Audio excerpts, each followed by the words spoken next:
Hello everybody, this is Tracy Markley from Tracy's Personal Training, Pilates and Yoga again, and also an author of 8 books. I wanted to answer some questions I've received this week. Some I get in private messaging, some I get tagged on posts and Facebook. So the questions have to do around, one girl actually asked about her arm shaking so much and how things just shake when she's using it. I don't remember her, I don't know her exact details because I don't know her. I just know what she wrote. So when I get asked questions, I don't know the people, I don't always know who the people are. I'd never met them before. I didn't know them before stroke. I didn't know them after. And I don't know their specific circumstances. I don't know their medications. I don't know, did they have a surgery a week before their stroke? I know nothing except for just the questions asked. And then some of the other questions that came through all pretty much pertained about pain and cramping, muscle cramping. Okay, so let's just talk about the nutrition behind things. So our brain is 80% water. You were born with over 80 billion or even 100 billion, depends what study you're reading, neurons in your head. And that's just part of the brain cells going on in there. So you figured if you were born with close to 100 billion of these brain cells in your head, they're important. They need to be nourished. They need to be hydrated. They need to be fed good food. And your brain is an organ. It's the most complex organ in the body. Your skin is an organ. It's the largest organ in your body, your skin. So you're just talking about appearance-wise, people are always saying, drink your water, your skin will look better. You don't want your skin dehydrated. And in most cases, if you're able to take your skin in your hand and snap it, and it snaps back, you're probably hydrated. But in a lot of cases, it takes, like mine didn't go down that fast today. If it sticks up and it doesn't snap back, that's one way you show that you have a little dehydration going on in you, or a lot. If you're completely dehydrated, you would probably be in a hospital. If you are partially dehydrated, which most of us run around on that, I try so hard to drink my water. I don't get it all drink every day either, and I can feel it. I can tell it makes me different. But if you're recovering from stroke, you have a brain injury, you have MS, you have lupus, you have fibromyalgia, you have some element or something in your body you're fighting to recover, or you have to, deal with every day and try to make the best day you can out of it to feel good. Eating the proper food, good nourishment, and staying hydrated really helps. So when it comes to just staying hydrated, and also I'm going to kind of merge that into possibly if you're having a lot of shaking. Now, I've also worked with people who have, neuropathy isn't shaking, essential tremors. And the other one is, there's another one, I forget the name. Anyway, whenever you're shaking, like they go to lift with something and things shake. So two things with that. Sometimes when you stand on the balance pads, like I teach in all my stuff, it can calm down some of the shaking. Not in everyone. I have had a woman who had essential tremors, and if she goes home and stands out on that balance pad every day for a few minutes, she has none. So, and it calms down a lot of things, but I have to know you more physically to give that more specific for you. But remember, look at my things I've taught. But when it comes to also the shaking, are you having a lot of caffeine in your life, in your body? Caffeine could make people shake. It may not have made you shake before the stroke. It may be different. Is there caffeine in your food? Are you having a lot of chocolate? Are you having something in your food that's making your body not work right? So when it comes to processed food, like, the fake sugars, white flour, white bread, processed foods, like people would say, don't eat carbs, you'll gain weight. Think of that kind of thinking. Macaroni, fake cream to put in your sugar, your coffee, sugars, things that just do not work well in the body. It can cause, besides just the weight gain thing and messing with people's energies, it could help lead to diabetes in some people, or prolonged, the effects of diabetes and everything. But it can also cause things to be inflamed.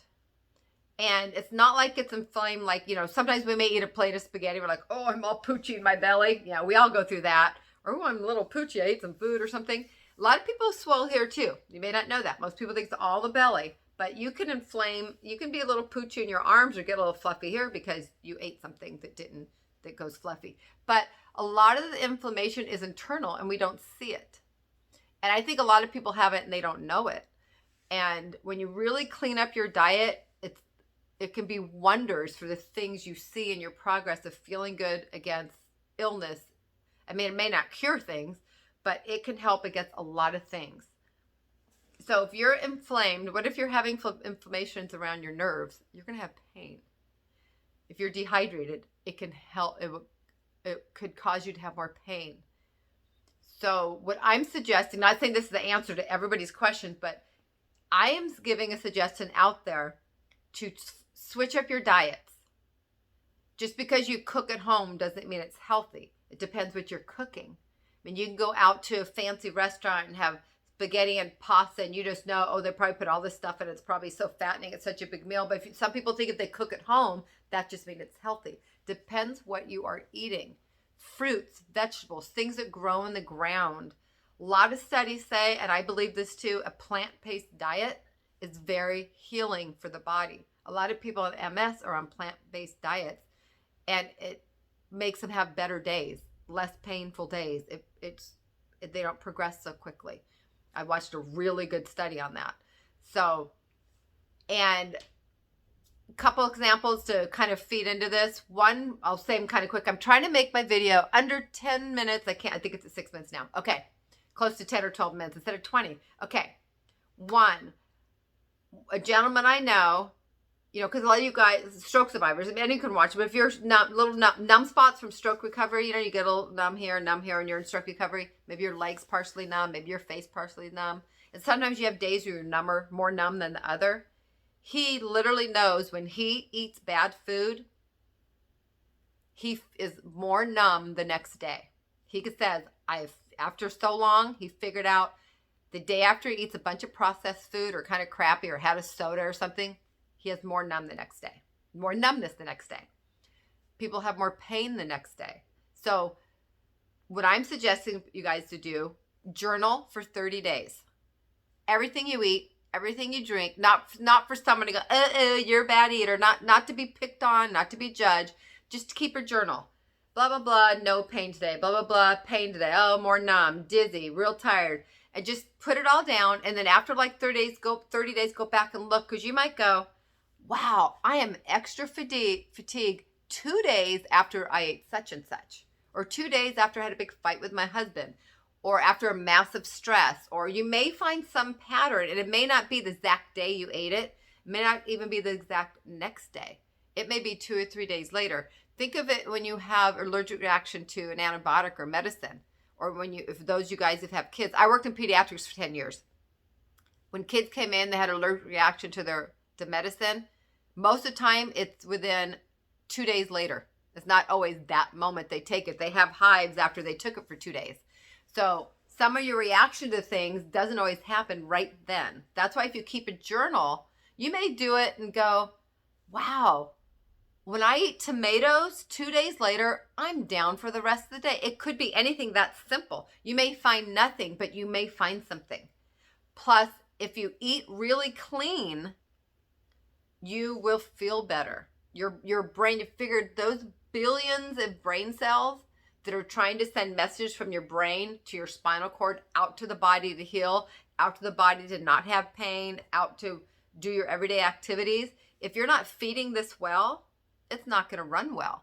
Think of a car. You do not change the oil. You don't change the radiator fluid. You don't put oil in it. You don't start the car, so often to keep it running. When you go to use it, it's going to conk out on you. You're going to be worried to break down in the street because you haven't put the right gas in, or you running on fumes all the time.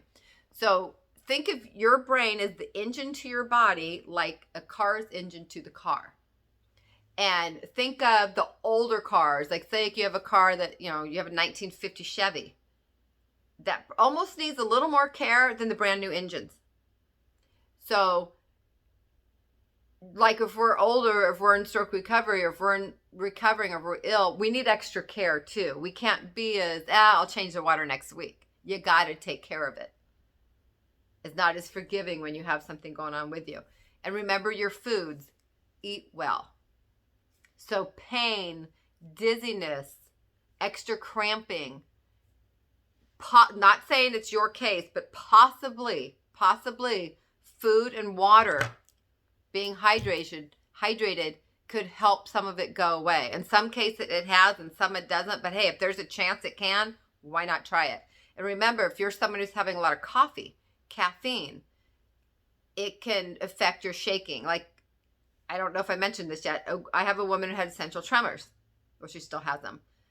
When she drinks coffee, her essential tremors are worse. She shakes in her movement. If there's more stress, she shakes in her movement. Also on the physical side of it, and I've written this in my books and showed it in a lot of videos, when she works on her balance equipment, it stops her shaking as well. It's a neuro thing. So it's a neuro thing. It's a how you feed your body thing. It's both. It's one. It's the other. It depends on what's going on. And most of the time, you don't know what your case is. You just keep doing things until they work. So I hope this gives some kind of help to you guys. Remember, if you're partially dehydrated, the symptoms mess with your cognitive skills, your balance, your speaking, thinking clearly, sleeping, fatigue. That's symptoms of things. That's the things people also get with a stroke. So if you don't stay hydrated, it's a double whammy. And if your brain's trying to recover, you need to give it as much nourishment and love and care as you can so it can go from your brain to your body. If you're feeding it potato chips and soda and 4 cups of coffee and no water, you're not going to feel as good, and you're not going to give your body and brain a chance to recover. And remember, sodas, caffeine, and alcohol are dehydrants. So if you drink 3 cups of coffee and 1 cup of water, you're already in the hole. 2 cups of coffee, 2 cups of water, you still need to drink more water for that coffee to outdo that coffee because you equaled yourself out. If you are exercising, take a few sips of water. They say like a 1/4 of a cup, but I just sip mine. But do what you can. A few sips of water or 1/4 a cup of water every 15 minutes. Sip your water. Eat food. Celery.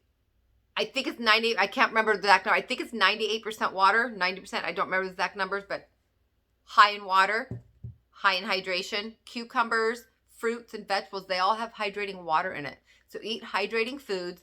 Drink your water, and give your body time to adjust to the water intake. It could take up to a month for the water to balance out in your body. It won't do it in a day. It won't do it in a week. Probably won't do it in 2 weeks. You got to do it all the way through. And a quick story before we end, and some of you may have heard this from me before, because I speak at stroke recovery groups. I travel around different states, stroke recovery group. I've gone and spoken at fitness conventions and medical conventions to teach professionals and fitness professionals to work with stroke survivors.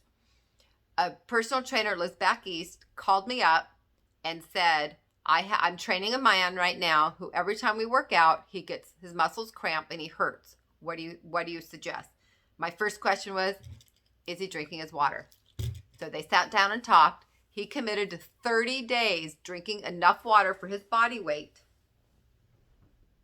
for 30 days.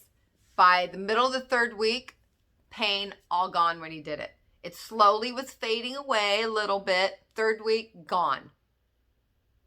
And then he doesn't have any more if he drinks his water. So he is a perfect example that it takes a good 3 weeks to a month for your body to process balancing the water back in your body. Because if you drink it one day, not one day, do it one day, your whole metabolism's off. And the next few days, if you drink it like 5 days, you're probably going to pee it out a lot. Your body has to be consistent with it for 3 weeks to a month even for it to balance out in your body. And he is a perfect example of that. So take care of your brain cells. Take care of your neurons. They have to communicate to the body. Sit up tall. Be kind to yourself. Be kind to your brain. Be kind to others, and have a great day.